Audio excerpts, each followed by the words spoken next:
बच्चे शेयर हो रहा है आपको? Permutation combination. Good good good. तो अभी हम स्टार्ट करते हैं परमुटेशन कॉम्बिनेशन। इसके बेसिक कंसेप्ट्स हैं। पिछला किसी का कोई डाउट तो नहीं है आप में से? बेटा किसी का कोई पीछे वाले एक्सरसाइज जो हमने खत्म की थी उसमें कोई डाउट है? कोई जवाब नहीं है? आपने करी है ये भी बता दो। मैम 60 सम करना है। 60 पूछना है? डाउट है? Yes ma'am. ओके बेटा एक बार ही कर लेते हैं, कोई बात नहीं। पहले 60 60 फाइंड द लोगैरिथम ऑफ 2025। यही वाला कह रहे हो? Yes ma'am. ठीक है। तो देखो बेटा सबसे पहले आपने करना क्या है कि जो आपको नंबर दिया हुआ है 2025, इसकी फैक्टराइजेशन करनी है। फैक्टराइजेशन आती है? आप एलसीएम और एचसीएफ में करते थे? Yes ma'am. हैं बनाने आते हैं फैक्टर? Yes ma'am. एक मिनट। हेलो। हाँ जी गुड मॉर्निंग जी।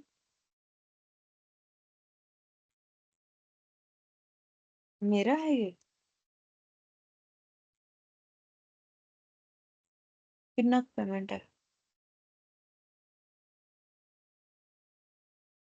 इतना तो नहीं होना चाहिए।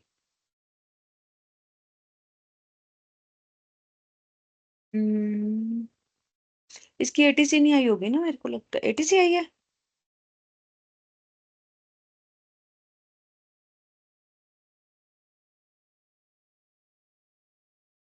कदों आई है? आज आई होगी ना? तो शनिवार।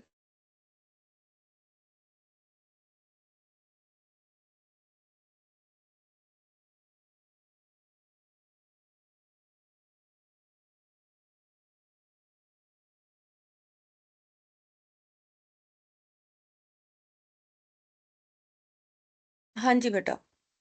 तो देखिए इसमें आपको फैक्टराइजेशन करनी है। मैं बना के दिखाऊं या अपनी तब कर लोगे? फैक्टर बना लोगे? मैम करके हम दिखा दो। हाँ कोई बात नहीं। आपको एक्चुअली ना थोड़ा सा मैं दिखाती हूँ। चलो देखो।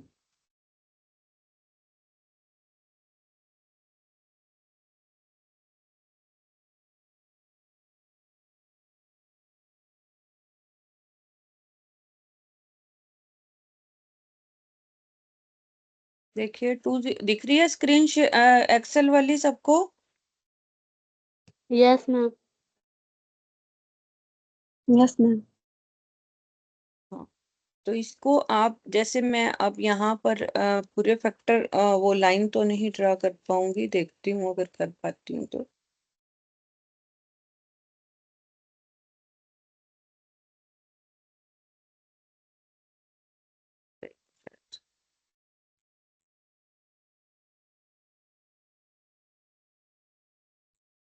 ऐसे ही कर देती हूँ।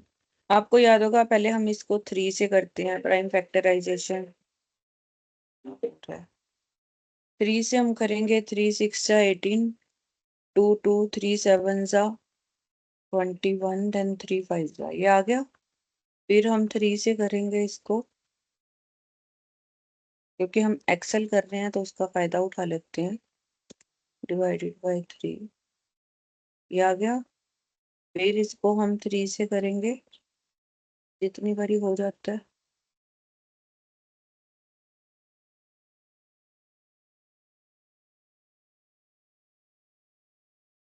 फिर इसको हम 3 से करेंगे।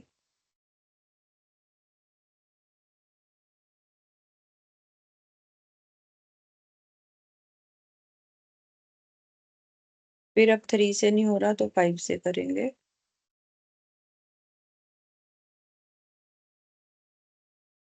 आपको याद आ गया इस तरह से हम फैक्टर बनाते थे? Yes ma'am. अब 3 की पावर 4 हो गई। 3 क्योंकि 4 बार आ रहा है। 5 2 बार आ रहा है। लेकिन अगर हम उसको अंडर रूट में लेते हैं तो वो 4 बार हो जाएगा। क्योंकि हमारे क्वेश्चन में ये 4 बार ही है ना, देखो अंडर रूट में है ना 5, है ना। Yes ma'am. तो हम यस 2025 को पहले तो जो मैंने फैक्टर बनाए वो 3 की पावर 4 और 5 की पावर 2 हमने फैक्टर बना दिए। Yes ma'am. अब 5 की पावर 2 को मैं √5 की पावर 4 लिख सकती हूँ। अगर 5 की पावर 2 है तो √5 की पावर वो 4 हो जाएगी ना। Yes ma'am. ठीक है, तो फिर इन दोनों को ब्रैकेट में करके ऊपर पावर 4 कर दिया मैंने। ठीक है, यस मैम। और हमने अभी वहां पर सीखा था इंडेक्स शुरू में लोगैरिथम में, कि जो इंडेक्स होता है और लोगैरिथम होता है वो कैसे रिलेटेड होते हैं आपस में। क्योंकि देखो इसकी power 3 raise to power 5 raise to power x, 3 √5 raise to power x is equal to 3 √5 raise to power 4 आ गया। तो जब बेस इक्वल है तो पावर भी इक्वल होंगी, x की x इज इक्वल टू 4 आ गया। Yes ma'am. यही तो इसका लोगैरिथम होता है, हमने यस शुरू से मैम। सीखा था ना कि इंडेक्स को हम सॉरी पावर जो हमने इंडेक्सिंग की थी पिछले चैप्टर में उसको लोगैरिथम में कैसे चेंज करते हैं। स्टार्टिंग में हमने यही पढ़ा था ना। Yes ma'am. अच्छा क्वेश्चन पूछा आपने, क्योंकि पेपर में बच्चे लोग निकालने लग जाते हैं, इसमें लोगैरिथम पूछा है। बट बेसिकली लोगैरिथम को यही कहा है उसने कि इंडेक्स की पावर बना के तो x की पावर 4 आ जाएगा। सबको समझना चाहिए, जब भी कोई पर्सन डाउट पूछता है तो वो सभी स्टूडेंट्स को देख लेना चाहिए। ऐसे क्वेश्चन पेपर में बहुत आते हैं, तो इसलिए इस तरह का चाहिए सेम भी आ सकता है या फिर इसकी स्टेटमेंट चेंज करके भी आ सकता है। अभी किसी को कोई डाउट है? मैम एक 56 समझा दो। कौन सा बेटा? 56। 56 भी समझा देते हैं।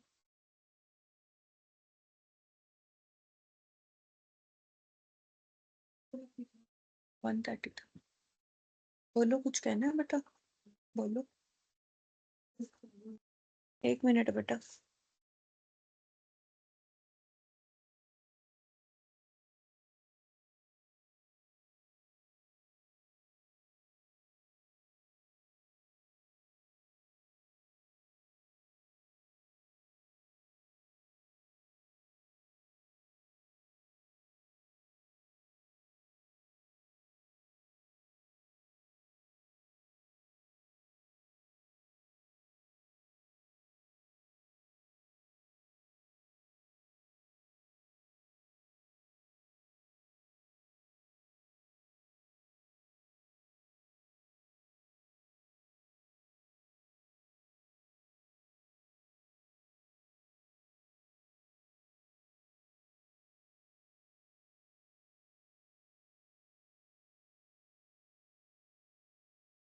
हेलो, हाँ जी बेटा। कौन सा बोला आपने? 56 पूछा बेटा। Yes ma'am. Express the quotient of two logarithms with base 10 log 8 83। देखो मैंने आपको बोला था कि जब यहाँ बेस होता है और यहाँ पर ही होता है तो आप उसको बेस 10 बना के, बेस 10 तो बाय डिफॉल्ट होता ही होता है, इसको आप नीचे ले लो, समझ लो ये डिवीजन में है, ऊपर log 83 आ गया और नीचे log 8 आ गया, दोनों का बेस 10 हो गया। बस यही इसको एक्सप्रेस ही करना था और कुछ भी नहीं करना था। बेस 10 उसने कह दिया ना, बेस 10 बनाना है। तो जब आपको ऐसे कुछ दिया हो तो और बेस 10 बनाना हो तो जो नीचे वाला बेस होता है वो नीचे डिनोमिनेटर में आ जाता है। अब जैसे ये कह रहा है ना, यहाँ पर क्या कह रहा है, express with base value as 3। अब यहाँ पर बेस 3 कह रहा है, मैं दोनों को कंपैरिजन करके बता रही हूँ। यहाँ पर आपको बेस 3 लेना है ना, तो इसका बेस और ये चेंज करना है आपस में, तो फिर ये नीचे आ जाएगा। समझ ओके आ गई मैम। आपको? तो और कुछ यस भी नहीं मैम। होता है, जब 10 लेना होता है तो फिर तो आसान है, log 3 ऊपर ले लो, log 2 नीचे ले लो और दोनों का बेस 10 बना लो। ठीक है, ओके मैम। क्लियर हो गया? Yes ma'am. हाँ जी, और बोलिए बेटा, और कोई डाउट किसी का? नो मैम, मैम स्क्रीन नहीं शो हो रही। बेटा स्क्रीन नहीं शो हो रही आप लोगों को, मैं दोबारा करती हूँ एक बारी, और अगर फिर भी ना हो तो बच्चे आप अपना, अच्छा ओके, मैंने एक्सेल खोल रखी थी, सॉरी सॉरी सॉरी। अब हो रही है बेटा? Yes ma'am. एमएसपी मैं दोबारा से बता देती हूँ, 56 एग्जाम्पल जो इन्होंने पूछा था बेटा, वो ये है कि इसको हमने एक्सप्रेस करना है लोगैरिथम में, बेस 10 करना है। जब बेस 10 करना होता है तो कुछ भी नहीं होता, 83 ऊपर लिख दो, 8 नीचे लिख दो, दोनों का बेस 10 बना लो। और जब हमने इसका बेस 3 करना है, जैसे अगला दिया हुआ है, तो फिर इसको 1 बाय नीचे ले आओ, मतलब इसका रेसिप्रोकल कर दो, बेस 3 बना लो और वैल्यू 2 कर दो, नथिंग एल्स। ठीक है बेटा, हो गया clear? Yes ma'am. Any other doubt किसी का, या करें स्टार्ट परमुटेशन कॉम्बिनेशन?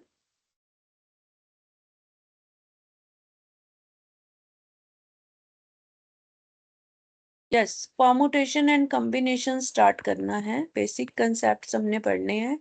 तो अमृत आप ही स्टार्ट करिए बेटा।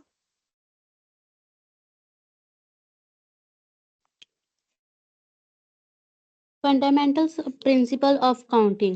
Let traveling from city A to city B is possible either by car or by bus or by a train.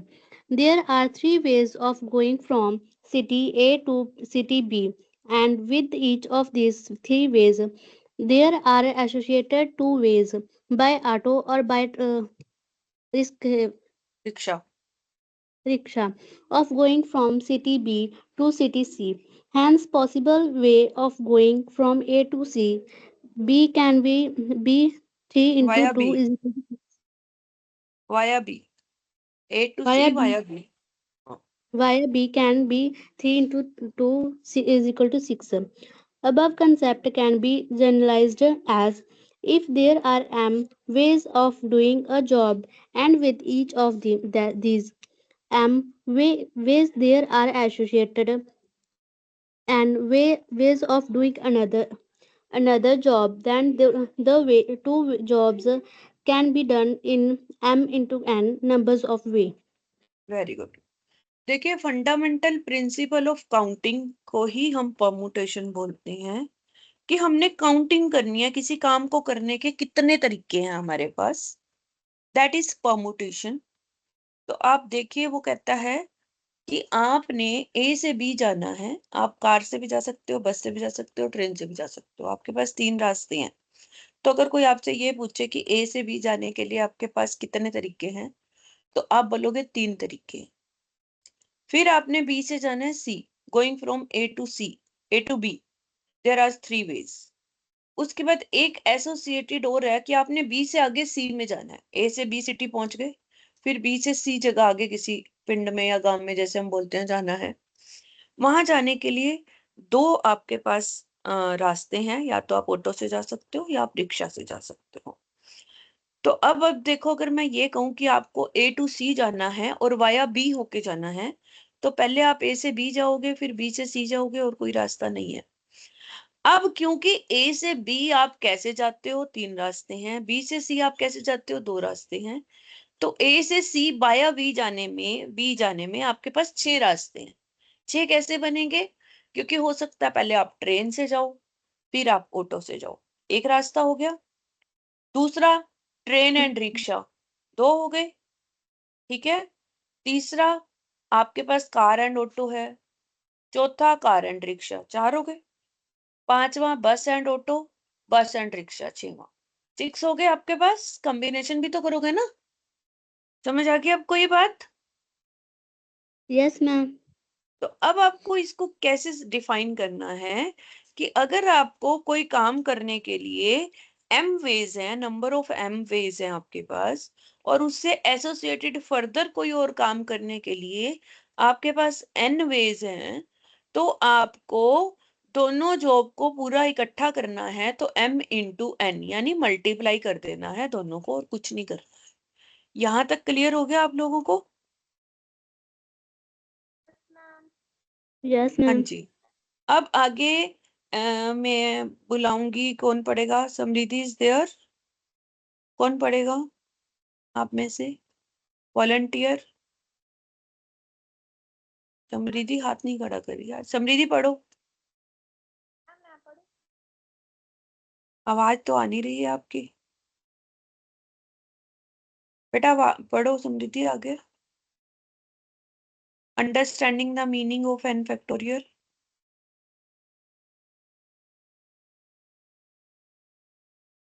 समृद्धि के स्पीकर में कोई प्रॉब्लम लग रही है, आज बोल नहीं रही है वो। कौन पढ़ेगा आप में से? आप ही कंटिन्यू कर लो बेटा। Okay ma'am. अमृत को, रमन रमन पढ़ो बेटा। Yes, ma'am. Understanding the meaning of n factorials, taking any numbers as n, the factorials of number as such number words v n factor and its denominator as n or n. Ma'am आपकी है हाँ गट। जी बेटा, मैं बताऊंगी, आप पढ़ो आगे। Okay ma'am. देखो वो कहते हैं understanding the meaning of N factorial. अगर आपको याद हो कि मैंने आपको पहले भी फैक्टोरियल के बारे में बताया है, अब दोबारा बता देती हूँ। वो कहते हैं आपने एन नंबर ले लिए और अगर आपने एन का फैक्टोरियल बनाना है तो फैक्टोरियल कैसे निकालोगे? या तो आप डंडा लगा के नीचे डॉट लगा दोगे एन के पीछे, इसको भी हम फैक्टोरियल बोलते हैं, या ये एल शेप का बनाया हुआ है उसके अंदर एन लिखोगे, इसको भी हम फैक्टोरियल बोलते हैं। ये दोनों फैक्टोरियल के साइन है। ये बात क्लियर होगी आप लोगों को? Yes ma'am. अब वो कहता है कि इसका मतलब ये होता है, फैक्टोरियल एन का मतलब ये होता है कि एन से लेकर हमने वापस वन तक आना है इंटीजर्स को और फिर उन सबको मल्टीप्लाई कर देना है। यानी कि एन, फिर एन के बाद क्या आएगा? n-1, n-2, n-3 लेके वन तक आना है। ठीक है, इसको हम फैक्टोरियल बोल सकते हैं, लेकिन सिर्फ पॉजिटिव इंटीजर्स का हम फैक्टोरियल निकालते हैं, नेगेटिव का नहीं निकालते हैं। फॉर एग्जाम्पल आपने 3 का फैक्टोरियल निकालना है, तो 3 का फैक्टोरियल निकालने के लिए आप 3 से रिवर्स काउंटिंग करोगे, 1 तक आओगे। 3 इंटू 2 इंटू 1। ये बात क्लियर हो गई? Yes ma'am. अब 11 का फैक्टोरियल निकालना है तो 11 की रिवर्स काउंटिंग लिखोगे। 11 इंटू 10 इंटू 9 8 7 6 5 3 4 2 1।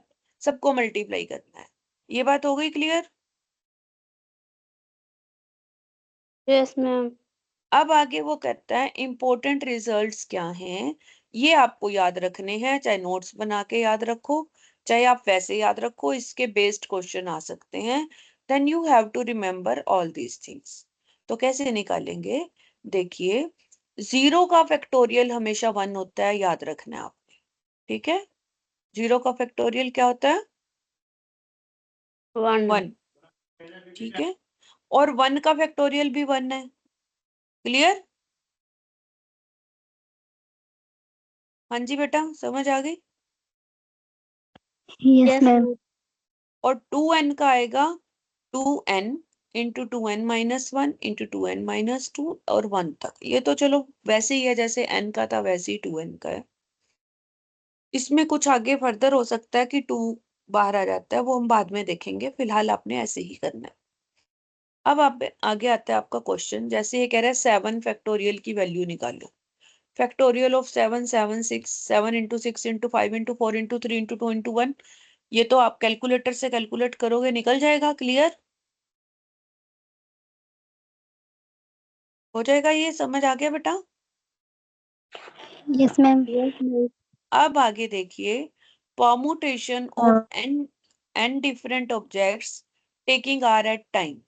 देखो अब यहाँ पर थोड़ा सा क्या है कि आपके पास नंबर ऑफ वेज तो n है, जैसे अभी हमने पढ़ा कि a से b सिटी जाने के लिए हमारे पास 3 रास्ते हैं, लेकिन हम उसमें से ट्रेन को नहीं ले सकते, बिकॉज ट्रेन जो है उसका टाइम नहीं है, या फिर स्ट्राइक चल रही है, या कुछ भी है, वट एवर, ट्रेन आजकल नहीं चल रही हैं। तो हमारे पास 2 ही रास्ते हैं, बस और कार। तो हमने 3 में से 2 लेने हैं, एट ए टाइम हमने 2 लेने हैं। मतलब हमारे पास 2 ही ऑप्शंस है, वैसे तो 3 रास्ते हैं, लेकिन ऑप्शंस हमारे पास इस टाइम पे 2 ही हैं। तो वो कह रहा है एन डिफरेंट ऑब्जेक्ट्स में से हमने 2 लेने हैं, r at a time. But ये ध्यान रखना है, r should be less than और इक्वल टू एन है। हाँ। क्योंकि आर देखो आपका एन से बड़ा तो हो ही नहीं सकता, जब है ही टोटल 3 रास्ते तो हम 4 तो ले ही नहीं सकते, या तो 1 लेंगे या 2 लेंगे या 3 लेंगे, यही लेंगे ना हम। समझ आई आपको ये बात? हाँ जी मैम बेटा। रिपीट करी। बेटा यहाँ पर वो ये कहना चाह रहा है कि आपका जो है, अगर आपके पास जितने भी रास्ते हैं उसमें से आप मान लो 3 में से 1 ले ही नहीं पा रहे, किसी भी वजह से वो रास्ता नहीं हो पा रहा, तो आप बाकी 2 लोगे ना 3 में से। Yes ma'am. तो आपके पास n रास्ते हैं, उसमें से आपने r लेने हैं एक टाइम में। तो r जो है वो n से छोटा होना चाहिए ना, बड़ा तो हो नहीं सकता, क्योंकि टोटल ही n रास्ते हैं, उससे ज्यादा तो ले ही नहीं सकते हम। जैसे अभी हमने कहा कि ए से बी सिटी जाने के लिए आपके पास 3 रास्ते हैं, कार, बस और ट्रेन। तो आप कोई 2 तो ले सकते हो, लेकिन 4 तो नहीं ले सकते ना, जब है ही 3। Yes ma'am. Then the word permutation means arrangement, ये बात याद रखना, आ सकता है आपका पेपर में। What is the word permutation means arrangement, आपको अरेंजमेंट करनी है। तो total number of permutation or arrangement can be made out of n different objects taking r at time where r should be less than or equal to n। उसको हम लिखेंगे npr। क्या लिखेंगे? हाँ जी बेटा, क्या बोलते हैं इसको? npr। क्या बोलेंगे? चार। n NPR। ऊपर, n ऊपर आएगा, p बीच में आएगा, p का मतलब कम परमुटेशन, और r नीचे आता है p के पैरों में। तो इसका मतलब ये होता है कि हमने अरेंजमेंट निकालनी है, परमुटेशन निकालनी है, जहां पर हमारे पास टोटल पॉसिबल वेज जो है वो n है, लेकिन इस वक्त हमारे पास फिजिबल r है, हम r को ही ले सकते हैं। और r जो है वो n से या तो छोटा होगा या इक्वल होगा, बड़ा नहीं हो सकता किसी भी हाल में। क्लियर है? Yes ma'am. अब आप यस मैम। देखिए इसका फॉर्मूला कैसे निकालते हैं NPR का। फैक्टोरियल n तो आपने निकाल लिया, अब NPR कैसे निकालेंगे, ध्यान रखना। देखो जब NPR आ जाता है तो उसको निकालने के लिए हम ऊपर लेते हैं फैक्टोरियल n, और नीचे लिखते हैं दोनों का difference factorial n minus r, उससे हम डिवाइड कर देते हैं। तो जब हम इसको डिवाइड करेंगे, जब पहले n का फैक्टोरियल हम निकालेंगे, तो n into n minus one into n minus two into n minus three, एक r से पहले वाला ले लेंगे, उसके बाद सारा कट जाएगा ऊपर नीचे। इसको मैं अभी आपको समझाती हूँ प्रैक्टिकल एग्जांपल देके। लेकिन आपको यहाँ ध्यान रखना है कि n भी पॉजिटिव इंटीजर होना चाहिए और r भी पॉजिटिव इंटीजर होना चाहिए, दोनों ही पॉजिटिव इंटीजर होने चाहिए। और r जो है वो n से छोटा होना चाहिए, बड़ा नहीं होना चाहिए। इक्वल हो सकता है, छोटा हो सकता है, बड़ा नहीं हो सकता। परमुटेशन को आप ऐसे भी दिखा सकते हो, p ब्रैकेट में n कोमा r, या p n कोमा r, ये तो रिप्रेजेंटेशन है, कैसे भी दे सकते हैं हम। Permutations are made for arrangements two objects in a linear order। Arrangement है, परमुटेशन का मतलब है अरेंजमेंट। मान लो आप बच्चे बैठे हो,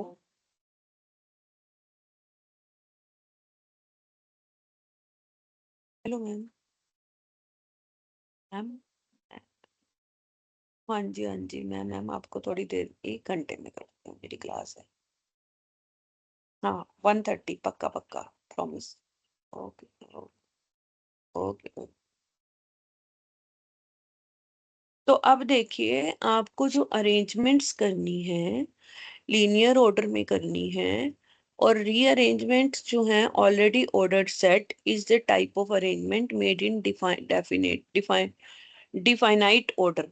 फॉर एग्जाम्पल आप में से मैं 5 गर्ल्स को लेती हूँ, ठीक है। अब मुझे उनको एक लाइन में बिठाना है, ठीक है। तो मैं कैसे बिठा सकती हूँ? ABCDE, मान लो मैं अब नाम नहीं ले सकती, तो मैंने ABCDE 5 या 5 वॉवल हैं उनको लिखना है। तो हम किस तरह से लिख सकते हैं? या तो पहले A को ले सकते हैं, पहले O को ले सकते हैं, पहले I को ले सकते हैं। तो किसी को भी हम आगे पीछे करके लिख सकते हैं ना, अरेंजमेंट कर सकते हैं ना, सिटिंग कर सकते हैं। तो उसका रास्ता होगा फैक्टोरियल 5। फैक्टोरियल 5 वेज में हम उसको सिटिंग दे सकते हैं। ठीक है, तो ये होती है हमारी लीनियर अरेंजमेंट्स। ऑर्डर अरेंजमेंट्स को हम परमुटेशन बोलते हैं। और जो आर होता है हमारा, NPR मतलब होता है, बेटा ये दरवाजा बंद कर दो, आवाजें आ रही हैं। श्वेता, श्वेता जी प्लीज मेरा दरवाजा बंद कर दो। तो NPR जो होता है, इसका मतलब होता है, देखो मैं आपको बताती हूँ, एक्सेल में करके दिखाने लगी हूँ मैं आप लोगों को, ध्यान से देखना।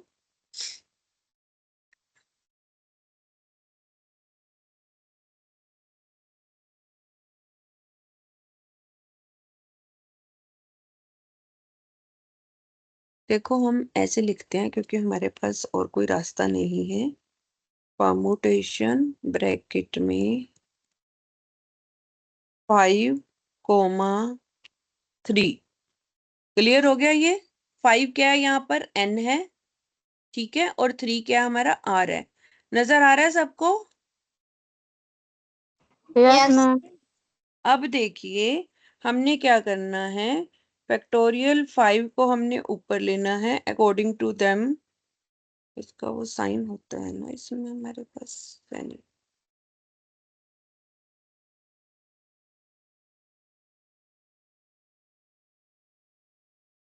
ऐसे लिख रही हूँ मैं, समझ जाओ। ठीक है, और तो उसने पॉइंट्स में ले लिया। चलो,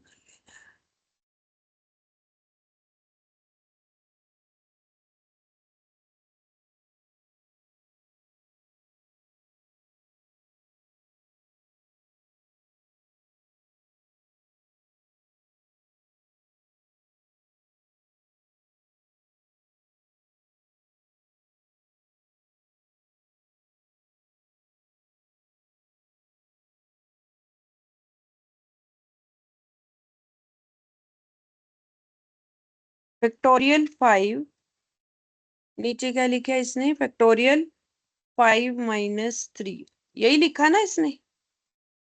ठीक है,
हेलो मैम। हाँ जी बेटा, एक मिनट। ये ना इसकी फॉर्मेटिंग थोड़ी हिल गई है, तो ये कर नहीं रहा है इसको। चलो मैं वैसे ही बता देती हूँ आपको। देखो अगर फैक्टोरियल 5 हम ऊपर लिखेंगे, नीचे लिखेंगे 5 - 3, क्या हो जाएगा? 2 हो जाएगा। Hello, yes ma'am.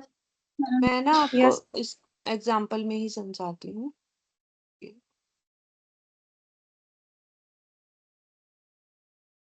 देखिए, दिख रही है स्क्रीन अब आपको अपनी बुक वाली? Yes ma'am. Yes. देखिए, वो कहता है with 5000 hospitals to be built in the state of Goa. आपने गोवा में गवर्नमेंट ने कहा कि हमने 5000 हॉस्पिटल बनाने हैं गोवा में। सिर्फ 25 हॉस्पिटल्स उसमें से जो है उसमें आईसीयू बेड्स हैं। Officials are required to select 2500 hospitals for installation of ICU beds.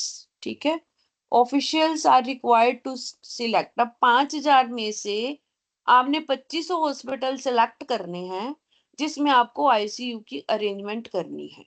तो अब आपके पास अरेंजमेंट आ गई ना, आपके पास एन भी है, आपके पास आर भी है। आपने 5000 हॉस्पिटल्स आपका एन है, 2500 हॉस्पिटल आपका आर है, कि आपने उसमें से 2500 निकालने हैं, अरेंज करने हैं जिसमें आपको आईसीयू बेड निकाले हैं। तो अब आपका क्वेश्चन क्या बनेगा? NPR 25,000 permutation 2500। समझ आ गई? No ma'am.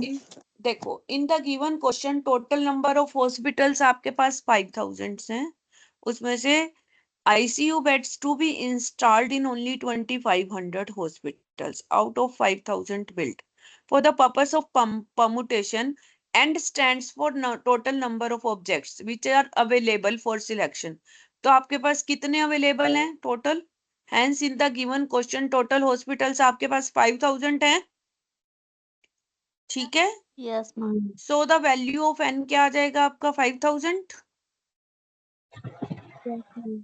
उसने यही पूछा है ना, परमुटेशन के पर्पस के लिए n क्या है और r क्या है। तो यहाँ पर n क्या है आपका? 5000 और 2500 हॉस्पिटल्स को आपने सिलेक्ट करना है, तो r आपका आ गया 2500। क्लियर होगी ये बात?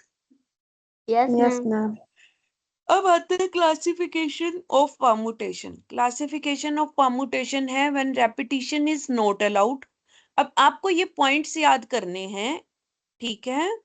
तो पहला पॉइंट है आपका कि जब आपका परमुटेशन निकालना है, जब आपकी रेपिटेशन आपको अलाउड नहीं होती है। सेकंड ये है कि रेपिटेशन अलाउड हो सकती है। थर्ड है कि वो case where distinction of object is not possible. जैसे हम डिस्टिंक्ट कर ही नहीं सकते कि हाँ कौन सा ऑब्जेक्ट, जैसे मान लो मेरे पास 10 ऑब्जेक्ट एक जैसे पड़े हैं, 10 चेयर्स मैंने लगानी है, तो मैं 10 चेयर्स को डिस्टिंक्ट नहीं कर सकती। डिस्टिंक्ट का मतलब क्या होता है बेटा? कि मैं चेयर को कैसे बता सकती हूँ कि कौन सी चेयर मेरे को लेनी है, कौन सी पहले लेनी है, कौन सी बाद में लेनी है? वो तो एक जैसी चेयर है ना।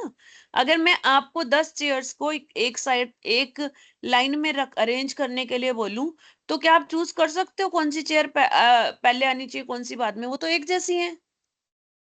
लेकिन अगर मैं 10 लड़कियों को अरेंज करने के लिए भी उन 10 कुर्सियों पे आप में से 10 लड़कियों को मैंने बिठाना है, तो वो डिस्टिंक्शन हो सकती है कि पहले किसको बिठाना है, बाद में किसको बिठाना है, बाद में किसको बिठाना है। ये बात समझ आई आपको? Yes ma'am. यस। तो आपके पास पहला क्वेश्चन आ गया, रेपिटेशन अलाउड नहीं है, मतलब जिसको मैंने एक बार ही पढ़ने के लिए कह दिया उसको मैं दोबारा नहीं बोलूंगी। दूसरा आ गया कि रेपुटेशन अलाउड है, रेपिटेशन कि मैं दोबारा भी उसको बुला सकती हूँ। तीसरा है कि जहां डिस्टिंक्शन पॉसिबल नहीं है, फॉर एग्जाम्पल चेयर्स, और जहां डिस्टिंक्शन पॉसिबल है वहां गर्ल्स आ गई। सर्कुलर परमुटेशन, अब मैंने लाइन में नहीं बिठाना, आपको सर्कल में बिठाना है।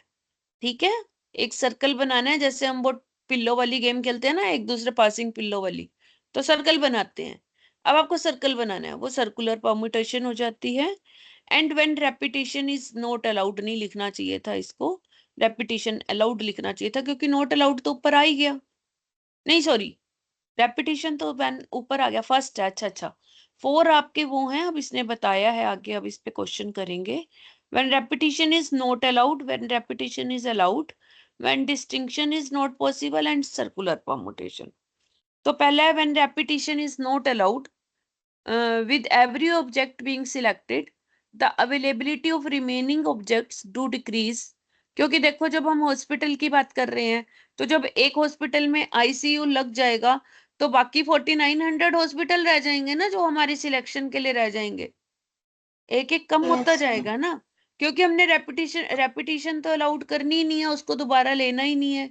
With the selection of object from the availability, जैसे मैंने एक गर्ल को बिठा दिया चेयर पे, तो उसको दोबारा थोड़ा ना दूसरी चेयर पे बिठा सकती हूँ, दूसरी के लिए तो मुझे दूसरी लेनी पड़ेगी ना। समझ आई? Yes ma'am.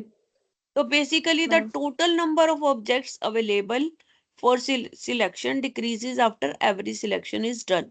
तो आप ये ध्यान रखना कि जब हम एक सिलेक्शन कर लेते हैं, उसके बाद हमारे टोटल नंबर डिक्रीज हो रहे हैं, इट मीन्स वहां पर रेपिटेशन अलाउड नहीं है। In how many ways can 5 candidate be screened on 3 vacancies? अब देखो, वैकेंसीज 3 हैं, कैंडिडेट 5 बैठे हैं, उनकी स्क्रीनिंग करनी है हमने। कैसे करेंगे? जब हम पहला कैंडिडेट बुलाते हैं तो हमारे पास कितनी चॉइस है? 5 है ना हमारे पास चॉइस, ठीक यस है। मैम। और जब हम दोबारा बुलाएंगे तो हमारे पास 4 चॉइस रहेगी। दूसरे कैंडिडेट को बुलाएंगे तो हमारे पास 4 चॉइस रहेगी, क्योंकि एक तो हमने पहले बुला लिया। ठीक है बच्चे, उसको दोबारा थोड़ी ना बुलाओगे, जिसको एक बारी बुला लिया। और तीसरी यस बारी के लिए मैम। कितने, तीसरी बारी के लिए कितनी चॉइस रहेगी आपके पास? 3 रहेगी। एक एक कम होती जाएगी ना। Yes ma'am. तो फिर आपका क्वेश्चन क्या बनेगा? ओहो, ये सॉरी कुछ और। ओ, तो आपका क्वेश्चन क्या निकलेगा? 5 इंटू 4 इंटू 3 60 हो गया। हाँ जी बेटा, समझ आया ये क्वेश्चन आप लोगों को? कोई डाउट है इसमें किसी को? नरेंद्र को और कुछ कहना चाहते हो? No ma'am. समझ आ गया ये? Yes ma'am. ये कह रहे हैं बच्चे कुछ कि आपकी आवाज नहीं आ रही। अभी भी नहीं आ रही मेरी आवाज? मैम आ रही है अभी तो। आ रही है। गुड। तो देखिए, अब आगे देखिए, when repetition is allowed, second case है when repetition is allowed, when the objects to be selected can have repetition without any restrictions in simple words and different objects could be taken r at a time, formula n raised to power r। जब आपके पास, आप repetition कर सकते हो, कितनी बारी मर्जी कर सकते हो, ठीक है, तो आपका formula n raise to power r आ जाएगा। फॉर एग्जाम्पल, आपके पास 3 चेक्स हैं, be given to 4 employees when each employee is eligible to receive any number of checks। तो बेटा जब क्वेश्चन आता है, सबसे पहले तो ये देखो कि हमारे पास n क्या है और हमारे पास r क्या है, ठीक है। तो ऑल 3 चेक्स हैं हमारे पास, can be given to 4 employees, ठीक है। और एक एम्प्लॉय कितने भी चेक ले सकता है, ओके। तो पहला चेक देंगे तो भी हमारे पास 4 एम्प्लॉय हैं, देने के लिए हम चारों को दे सकते हैं। जब हम दूसरा चेक देंगे तो भी हम, अब आपके, आप में से 4 लड़कियां मैंने सामने खड़ी कर ली और मेरे पास एक बॉल है, ठीक है। पिछली बारी मैंने ये कहा था कि मैंने एक बारी एक को बॉल कैच, एक बारी बॉल फेंकी, आप चारों में से किसी ने कैच कर ली, वो लड़की आउट होगी। पहले बारी में मेरे पास 4 लड़कियां हैं, आउट नहीं मतलब वो, उसको मैंने लाइन में से निकाल दिया, अब 3 रह गई। फिर मैंने बॉल फेंकी तो 3 लड़कियां हैं, तो 4 इंटू 3 आ जाएगा मेरा, उसमें से फिर वो चली गई। फिर मैंने बॉल फेंकी तो जिस लड़की ने लिया 4 इंटू 3 इंटू 2, एक एक कम होती गई मेरे पास, क्योंकि रेपिटेशन अलाउड नहीं थी। तो मैंने क्या करना है, 4 इंटू 3 इंटू 2 इंटू 1। समझ आ गई ये बात? हाँ जी बेटा,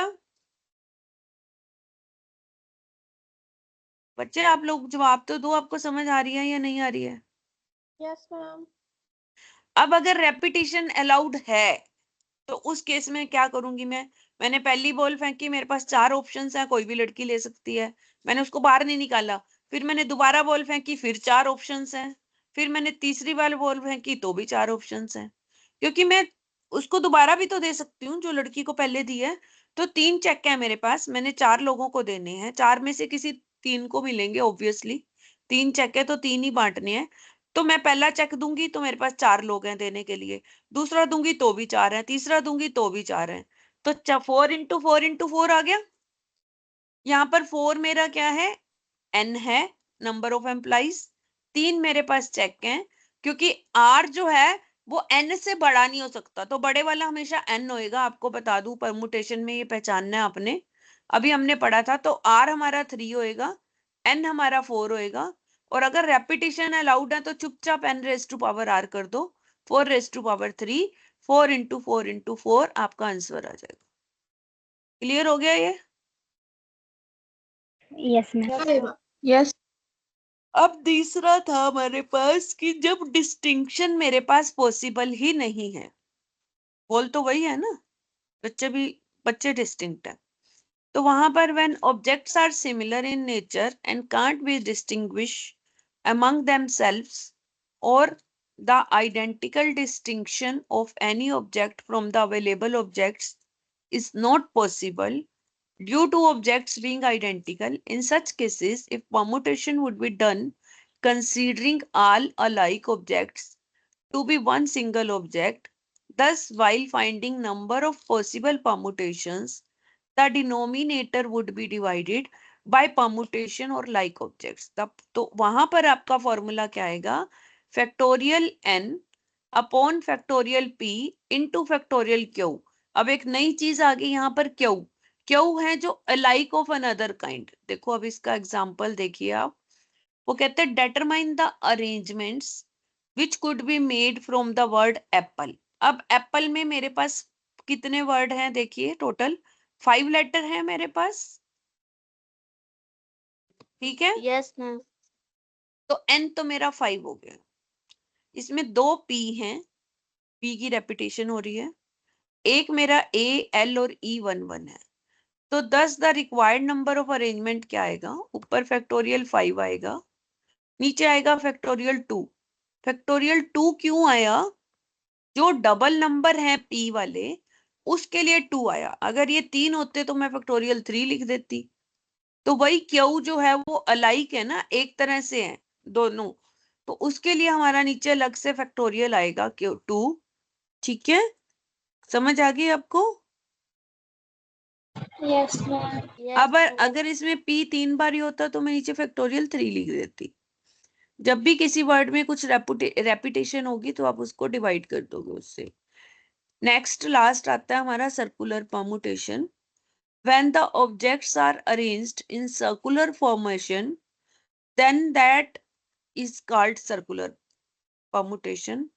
No circular permutation of number of circular permutation of n different objects taking all at a time is n minus 1 factorial. Usually हम n factorial करते हैं ना, तो यहाँ हम जब सर्कुलर वर्ड आ जाए आपके पास, सर्कल बनाना है, तो आप n माइनस 1 करोगे, ठीक है।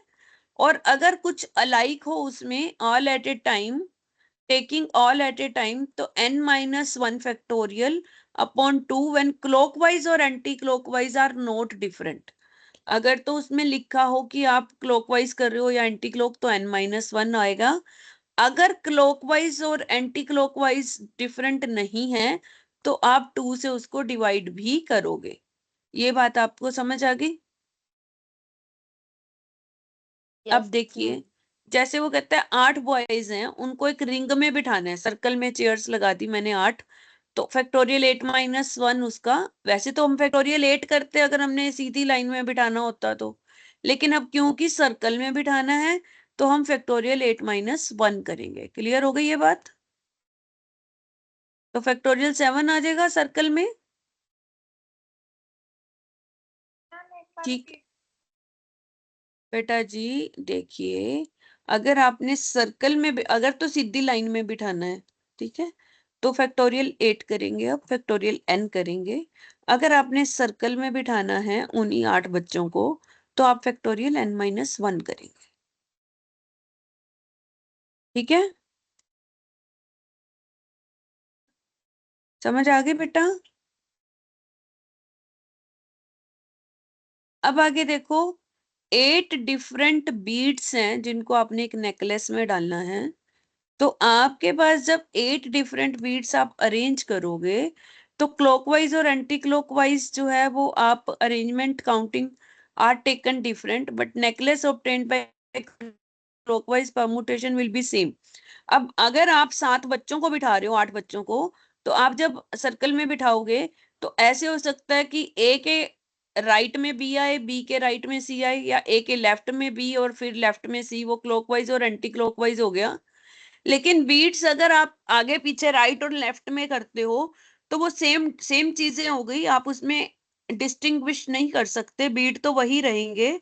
उस केस में आप फैक्टोरियल 7 को 2 से डिवाइड कर दोगे, क्योंकि उसमें क्लॉकवाइज एंटी क्लॉकवाइज कुछ हो नहीं सकता है। ठीक है, तो ये आपका परमुटेशन था। नाउ 82 से लेकर आपके हैं, आपको मैं 10 मिनट दे रही हूँ। 82 से 87 तक के एग्जाम्पल आप करिए, फिर मैं आपको कॉम्बिनेशन करवाती हूँ। आपको मैं 10 मिनट्स का टाइम दे रही हूँ। 10 मिनट्स भी बहुत ज्यादा है क्योंकि एग्जाम्पल है, बट डू यूर सेल्फ करिए, फिर मैं पूछती हूँ किसी को कोई डाउट तो नहीं है इसमें। अपनी अपनी नोटबुक्स पे करेंगे सब बच्चे।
Excuse me, ma'am.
Hello ma'am.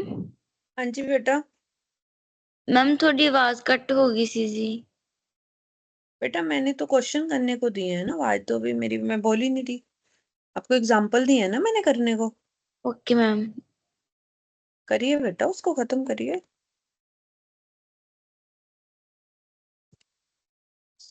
Excuse me ma'am. हाँ जी बेटा। मैम आई स्मृति मैम, माइक्रोफोन वर्क नहीं कर रहा था उस टाइम पे। आपका? यस मैम, जब आपने पहले रीडिंग के लिए बोला था उस टाइम माइक्रोफोन वर्क नहीं कर रहा था, अच्छा, सॉरी। चलो 5 मिनट दे रही हूँ, आप लोग करिए बेटा, इसको क्वेश्चन करिए। Yes ma'am. मेरे 87 तक एग्जाम्पल करिए, 5 मिनट हैं अभी आपके पास। Okay ma'am. आपको मैंने क्वेश्चन एग्जाम्पल दिए हैं ना करने के लिए। 82 से लेकर बेटा जी, 82 नहीं, रेदर देन 81 से लेकर 81 तो मैंने करा ही दिया था आपको, बट यू शुड डू 81 से लेकर 87 तक करो। 5 मिनट और दे देती हूँ मैं, कोई बात नहीं।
Hello,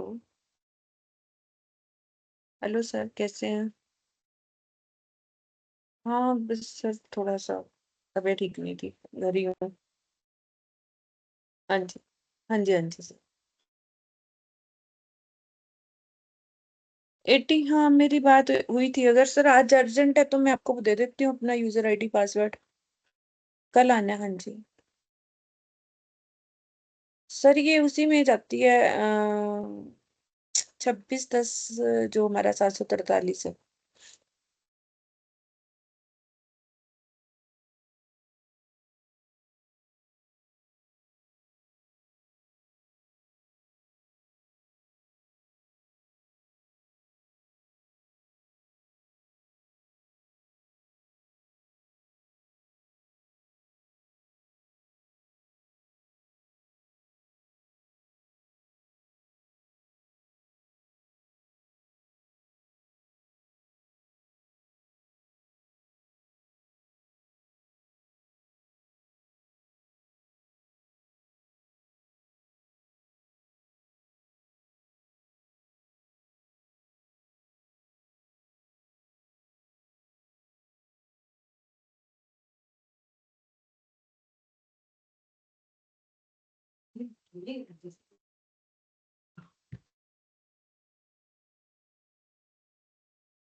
hello ma'am.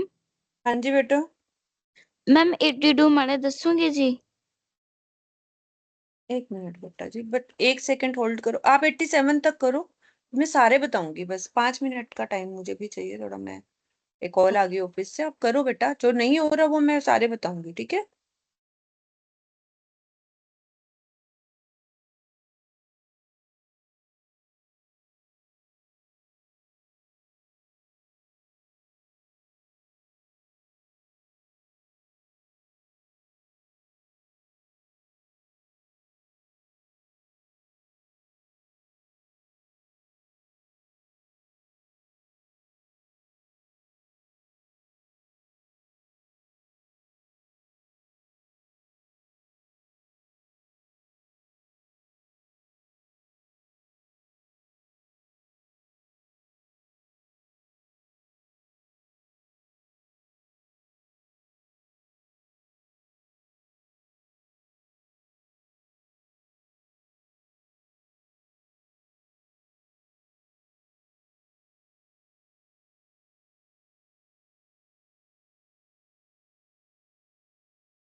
हाँ जी बेटा, हो गए आपके क्वेश्चंस?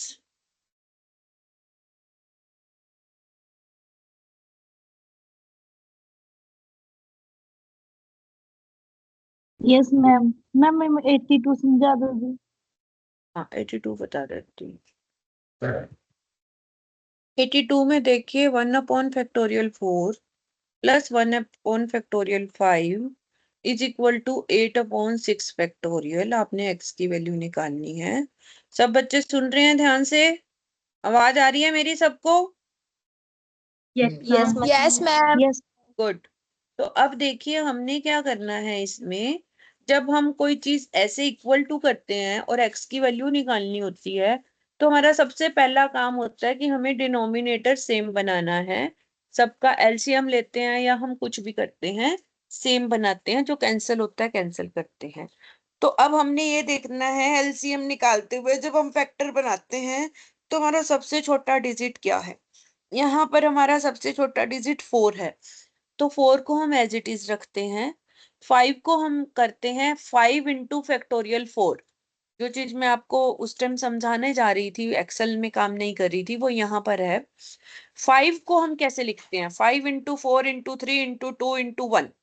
ठीक है, उसमें से मैंने 5 अगर मैं अलग कर दूं तो 4 × 3 × 2 × 1 को मैं फैक्टोरियल 4 भी लिख सकती हूँ ना, कि नहीं लिख सकती? बताइए बच्चे। तो वही हमने 5 को अलग कर दिया, फैक्टोरियल 4 ले लिया। इधर से जो हमारा 6 है, हमने 6 को भी यही लिखा, 5 × 6 × 5 × 4 × 3 × 1।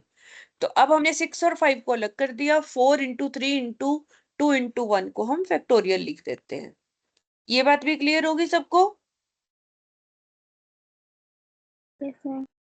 अब 1/4 दोनों तरफ से कॉमन आके कट जाएगा, कैंसिल हो जाएगा। देखो इसने यही लिखा है।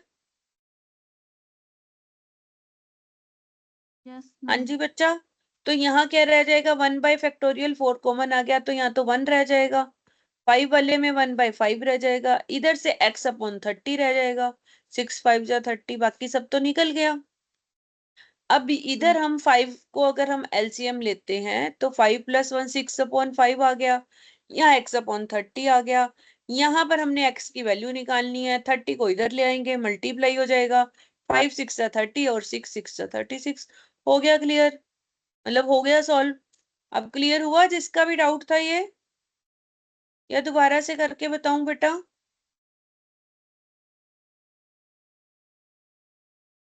हाँ जी, हो गया क्लियर बेटा? Yes ma'am. ओके।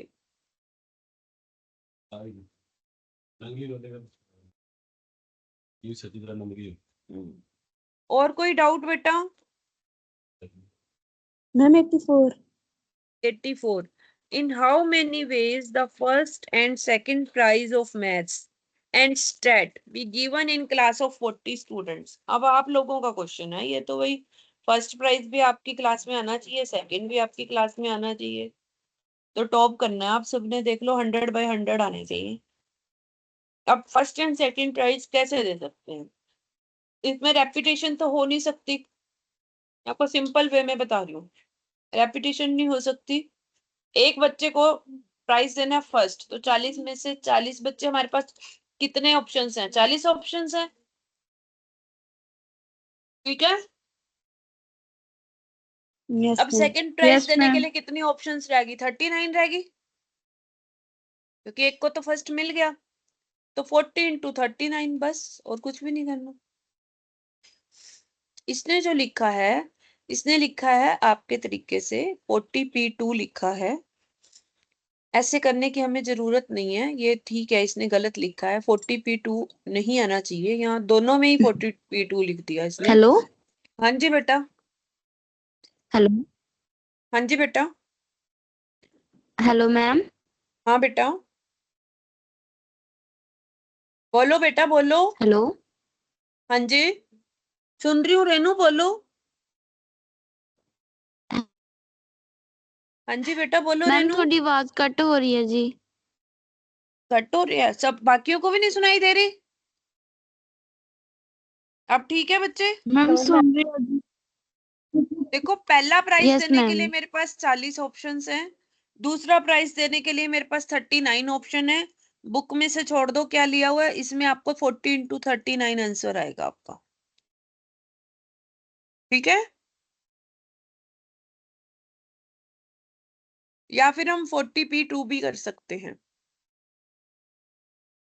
ओके। अब इसने 2 बार क्यों लिया है 40p2 × 40p2, वो भी बता देती हूँ। क्योंकि हमारे पास सिर्फ मैथ का नहीं है, मैथ एंड स्टैट है। मैथ का अलग देना है, स्टैट का अलग देना है। तो मैथ के लिए भी हमारे पास 40p2 वे है, स्टैट के लिए भी 40p2 वे है।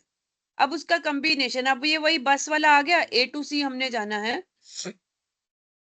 तो बाया C, A to C जाना है बाया B। आपको याद होगा हमने दोनों को मल्टीप्लाई किया था, इसलिए 40p2 मैथ का, 40p2 स्टैट का, और दोनों को मल्टीप्लाई कर देना है। ठीक है, 2 बार ही करना है आपने इसको, क्योंकि मैथ और स्टैट 2 सब्जेक्ट है आपके पास। आपका तो इकट्ठा है, लेकिन यहाँ पर ये 2 अलग अलग कह रहा है। ठीक है, यस मैम। हो गया क्लियर बच्चे? Yes ma'am. यस और मैम। कोई डाउट? और कोई डाउट इसके अलावा?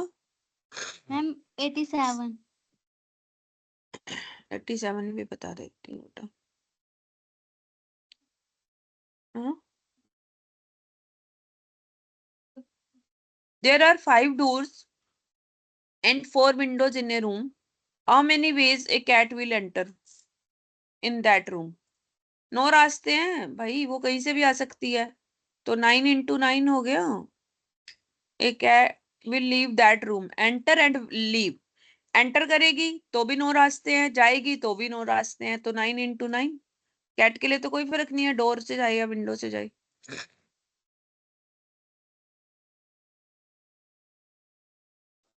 मैम इस 85 85 में क्या है?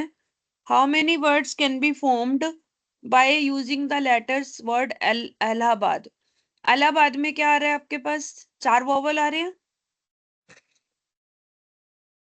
वोवल को अलग क्यों किया इसने? क्योंकि वो कह रहा है वोवल जो है वो सिर्फ इवन प्लेस पे आएंगे। ठीक है, समझ आ गई आपको? Yes ma'am. और वोवल यस क्या मैम है? सारे वोवल एक जैसे ही हैं। ए एक ही वोवल है आपके पास। यस मैम और यस इवन मैम। प्लेस भी 4 हैं, क्योंकि इसमें टोटल कितने वर्ड है? 1 2 3 4 5 6 7 8 9 वर्ड है। 1 to 9, 1 to 9 में हमारे पास इवन प्लेस कितने हो गए? 4। सेकंड फोर्थ इवन नंबर यही हो गए ना, 2 4 6 8। चार जगह हो गई। हाँ जी यस बेटा। मैम। और वहां पर वोवल एक ही है, तो हम कोई अदल बदल तो कर नहीं सकते। ये वही आ गया ना हमारे पास की कोई डिस्टिंक्शन तो है ही नहीं हमारे पास। ये तो है नहीं पहला ए दूसरा ए तो ए ही है ना। चेयर तो चेयर ही है। तो मेरे पास एक ही रास्ता है उनको रखने का इवन प्लेस में। सिर्फ एक रास्ता कि उनको इवन में ही रखना है, मेरे पास और कोई रास्ता नहीं है। तो बाकी मेरे पास क्या बच गए? ओड प्लेसेस कितने बच गए? 1 3 5 7 9। 5 रास्ते बच गए मेरे पास। Yes ma'am hmm. Yes ma'am. तो yes factorial ma'am 5 upon factorial 2 इसलिए आया क्योंकि वोवल भी बीच में घुसाने हैं ना उनके। तो फैक्टोरियल 5 अपॉन फैक्टोरियल 2 वोवल के लिए आया हमारे पास। और ये हमारे पास 60 रास्ते हो जाएंगे। 2 हमने किस लिए किया है? इलाहाबाद। डबल एल के लिए, वोवल के लिए नहीं, सॉरी, डबल एल के लिए। क्योंकि हमने अभी पीछे पढ़ा था ना कि अगर कोई वर्ड रिपीट हो रहा है तो उससे उसको अगर 2 बार रिपीट हो रहा है तो फैक्टोरियल 2 करेंगे, 3 बार रिपीट हो रहा है तो फैक्टोरियल 3 करेंगे। 60 की में है जी। हम्म। अब 5 को कैसे मैम लिखोगे? 60 5 को कैसे लिखोगे? 5 into 4 into 3 into 2 into 1। 2 into 1 को हम फैक्टोरियल 2 लिख देंगे, वो ऊपर नीचे कट जाएगा। तो क्या यस रहेगा? Ma'am 5 into 4 into 3। 5 into 4 into 3। 5 4 जा 20, 23 जा 60। 60 वे तो हो गए हमारे पास कॉन्सोनेंट्स के लिए। और एक रास्ता है हमारे पास सिर्फ वॉवल के लिए। तो 60 इंटू 1 हो गया। यस मैम और बोलिए।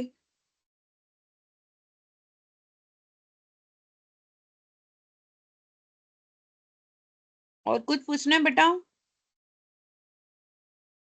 No ma'am no ma'am. Combination भी करा दूं? अभी हमारे पास 7 मिनट है। कॉम्बिनेशन में कोई डिफरेंस नहीं होता है। 5 7 मिनट फालतू भी लग जाएंगे, मुझे कोई प्रॉब्लम नहीं है, आपको नहीं होनी चाहिए। कॉम्बिनेशन का मतलब होता है चॉइस या सिलेक्शन। परमुटेशन का क्या मतलब था? अरेंजमेंट। कॉम्बिनेशन का मतलब है सिलेक्ट करना, चॉइस करना।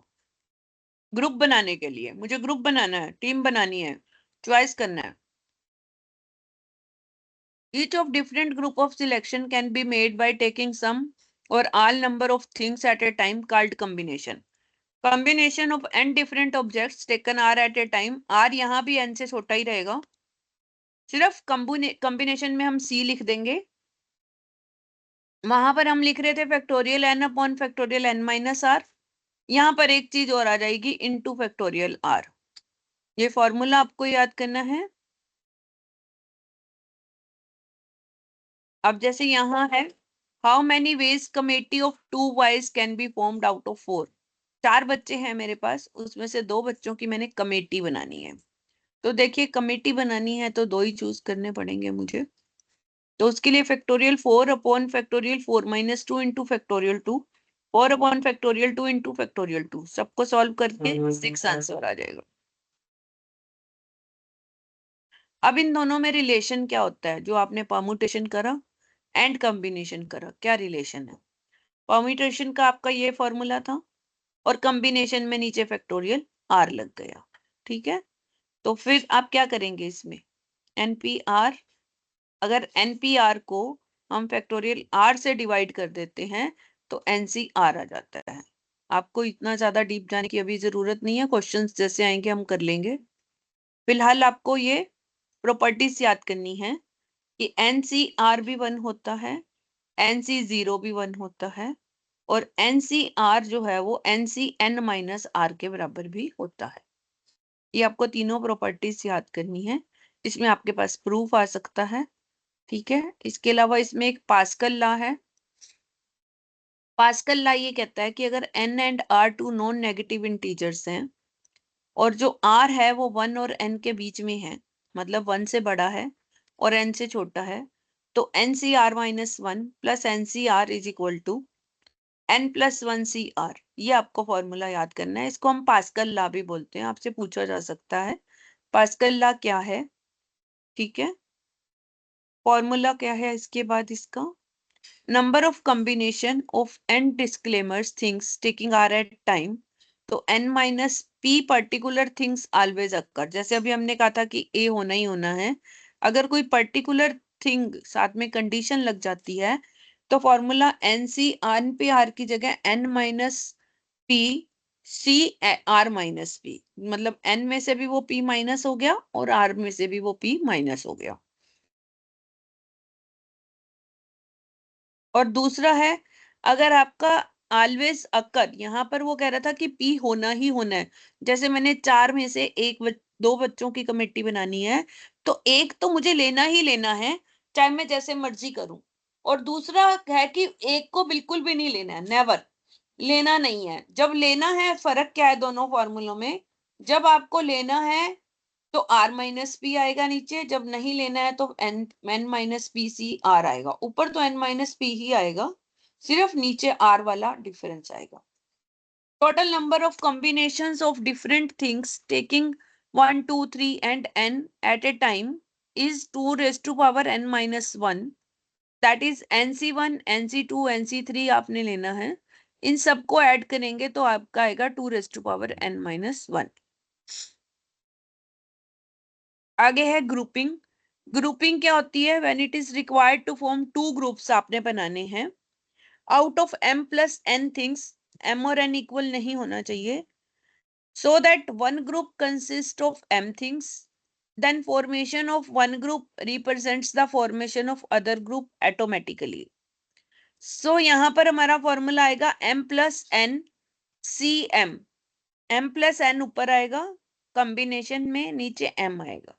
तो फॉर्मूला आपको पता ही है, m+1 factorial upon m factorial into n factorial.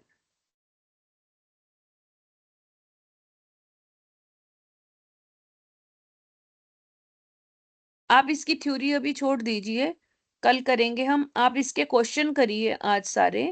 ये 89 है, जैसे फैक्टोरियल 9 निकालना है, ये आप लोग निकाल लेंगे।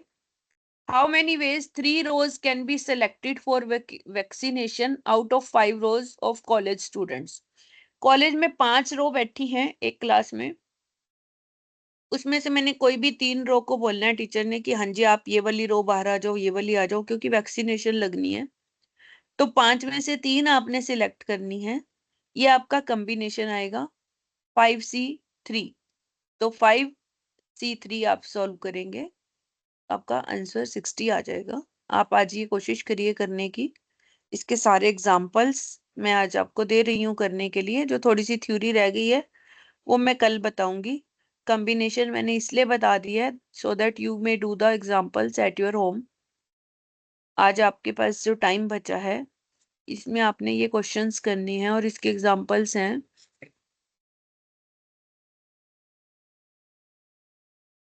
आपके 125 तक, ये आपने आज करने हैं। इसमें कहीं डाउट होगा तो हम कल डिस्कस करेंगे, ठीक है। ओके बच्चा, okay ma'am. Okay bye. Okay ma'am.